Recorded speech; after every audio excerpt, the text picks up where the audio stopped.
Okay, let's look at 9.1, or compound inequalities. So first we're going to look at the symbols that we use for intersect and union.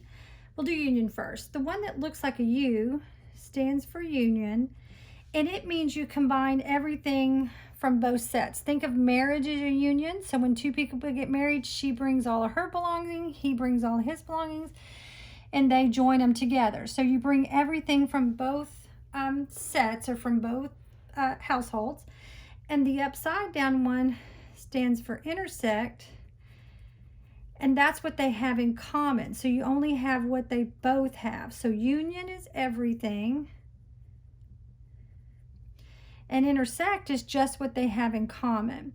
So if we look at some examples for that, this is saying, where does B intersect A? The upside down bridge, think of a bridge intersects two sides of a river. You're joining them together. So when we look at what B intersects A, we look at A has the numbers 4, 5, 6, 7, and 8, and B has the numbers 2, 4, and 6. So your answer is only going to be the ones they have in common. So do you see they both have a 4 and they both have a 6? It's what they have in common. But B union C, the upside down, so let me write back here. So intersect is just what they have in common. And then union is everything from both sets.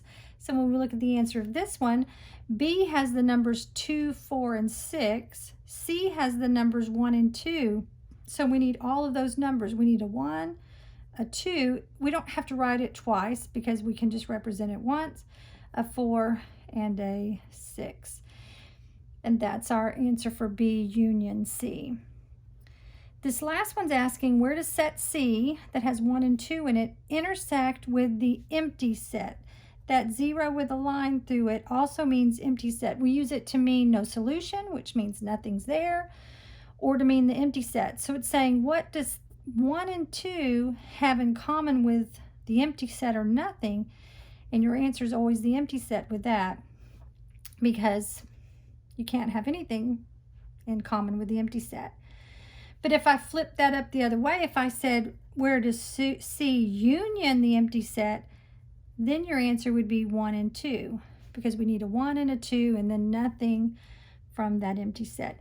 These are braces. I'm terrible at drawing them. It really is supposed to look like this on each side. But if you can't make them either, when I get in a hurry, I just kind of write little scribbly lines. But those are actually supposed to be braces around those sets. Now let's translate this into algebra in solving compound inequalities. And so if you need a brush up on how to graph inequalities, watch the video 2.8 from Math 0300, and it has explanation on how to graph the inequalities. So I won't repeat that right now. So if you're lost when I'm graphing, go back and watch that video first, and then come back and watch this one. Okay, so we're still using the inequalities, but now we're going to show or a union is going to be the word or, and an intersection is going to be the word and. So this is the word and, so we're really thinking intersect. We're thinking, where does x less than 5 and x greater than 0 intersect? Or in other words, what do they have in common for their graphs? So you can do this in your head. What I'm writing in green, you don't really have to do if you don't want to, if you can just figure it out logically in your head. But if you're a visual person, this kind of helps. And so first I'm going to graph x is less than 5. So that's a number line with a parentheses at 5 and shaded to the left. Again, if you're lost right here, stop and go watch the 2.8 video. So x is less than 5 is a graph that looks like that. X is greater than 0. Now you do have to think about, if 5 is right here, 0 would have to be to the left of that. So x is greater than 0 is going to be shaded to the right, going that way. So your final answer is going to be what those two graphs have in common. So if you look at those, this one starts at 5 and goes that way. This one's 0 and goes that way. So what they have in common is that area right between those. So your answer is from 0 to 5 is what both of those graphs have in common. And so for your answers, you want to answer them in graph form and then interval notation. Again, I go over all of this in that 2.8 video. So interval notation for this is 0, 5. Didn't leave myself a lot of room there. So anytime you have an and in the middle, it means take what they have in common. When you have an or, it means you want everything from both graphs. So if you want to visually see that, so x is greater than or equal to 1 would be a bracket at 1, shaded this way. Again, I go over this in the 2.8 video. Sorry, this was x was greater than or equal to 1. And then x is greater than or equal to 8. Again, you got to think about if 1 is right here, 8 would be to the right there. So x is greater than or equal to 8 would be right there. But now, because it's an or, this is really important, this or here, you want everything from the first graph and everything from the second graph. So I need all of this and all of that. So actually your answer is going to be from 1 all the way to that way, because see, I need all of that, and then this is the same, so it just continues from all the way over there. So this middle term is really important. If it was an and, you would just need this part because you would need what they have in common. But because it's an or, you need everything from the first graph and everything from the second graph. And then this in interval notation is bracket 1 to infinity. Again, if you don't understand that, go back and watch the 2.8 video on the basics of graphing. Okay, let's look at this next one. Again, it's an and. So we need what's in common. So let's look at the two graphs. The first graph is x is greater than or equal to 3. So it's going that way. If 3 is here, 6 would be off to the right here. So greater than or equal to 6 would go that way.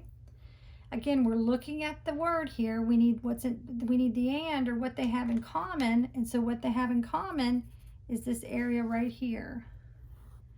So that would be bracket 6 to infinity. And interval notation, I'm not leaving myself much room here though, is 6 to infinity, bracket 6 to infinity.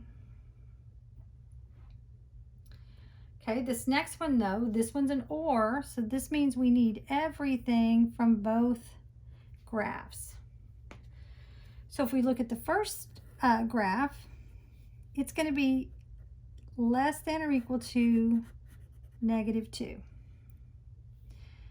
The next graph's going to be greater than or equal to 6. If -2 is here, 6 would have to be over to the right here. And we want, it's an or, so we need everything from both graphs. So I need this graph and I need this graph. If it was an and, then your answer would be no solution because those don't have anything in common, but because it's an or, we graph them both on the same number line. Now this one in interval notation is a little bit different. It's going to come from -infinity to -2 bracket, and remember or is a union, so it's really this union that 6 to infinity. And remember, you always put a parentheses on infinity because it never stops and equals anything. It keeps going on and on. Let's look at the next one. I'm kind of giving you an example of each thing that can happen here. So this one, x is less than or equal to -1, would be a bracket at -1 going that way. Again, if you don't understand the bracket and parentheses, go back and watch the 2.8. And then the second one is greater than or equal to 3. So if -1's here, 3 would be over here, shaded that way. It's an and, so it's asking you, what do these two graphs have in common? They don't have anything in common, do they? One's going this way, one's going that way. So your answer is no solution. They don't have anything in common, therefore they don't have an answer there. Okay, this next one, x is greater than or equal to 5, would be a bracket 5 shaded that way. Less than or equal to 7. Again, you got to think if 5's here, 7 would be over a little bit. So bracket 7 going that way. Now we look at our word is or, so that means you need everything from both graphs. So actually you need all of this and all of that. Do you see if you add those together, you get the whole number line. Because they're crossing each other going in opposite directions, you get the whole number line. Or in interval notation, that's negative infinity to infinity. So all of those were solved for x. If it's not solved for x, you can solve it for x, well, you need to solve it for x before you graph them. So for this one, before we can graph it, I'm going to get x by itself. So I'm going to subtract a 6 from both sides and get 7x is less than or equal to 42, and then divide by 7, x is less than or equal to 6. And because we're dividing by a positive, nothing changes. So this one's x is less than or equal to 6. This one though, when we go to get x by itself, we need to divide by negative 4. And so when you divide by a negative, let me write it up here.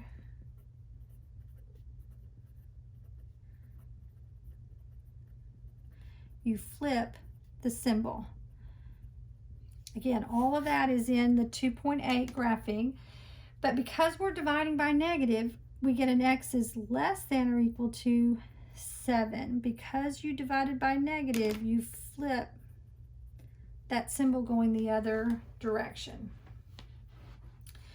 So let's look at the graph. So we have x is less than or equal to 6 would go this way. Then we look at x is less than or equal to 7. It would be over a little bit going that way. It's an and, so again, we want what's in common. So what they both have together is from 6 over. So this would be, so your answer would be bracket 6 shaded to the left. Or interval notation on that is negative infinity to 6 bracket. Again, go back and watch the graphing inequalities video if you don't remember that from last semester.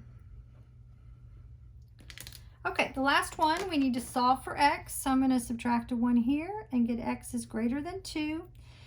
We didn't divide, so no flipping. It's only when you divide that you flip the symbol. And here I'm going to minus a 4 and get x is less than, negative 2. Again, it's an or, so we need everything. So let's look at our two graphs. So x is greater than 2 would be a parentheses at 2 shaded to the right.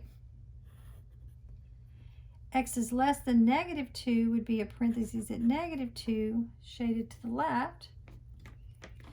And everything means both of those graphs together. So our answer is a negative 2 shaded to the left and a positive 2 shaded to the right. Those are both less than because of, they're both parentheses because of the less than. Again, all of that comes from the 2.8. So I really would advise you watch the 2.8 and then come back to this unless you understand everything I'm doing here. And then remember, it's like this one on interval notation. You're coming from negative infinity to negative 2 union 2 to infinity. And so that's compound inequalities. And you're now ready to do the practice problems on 9.1.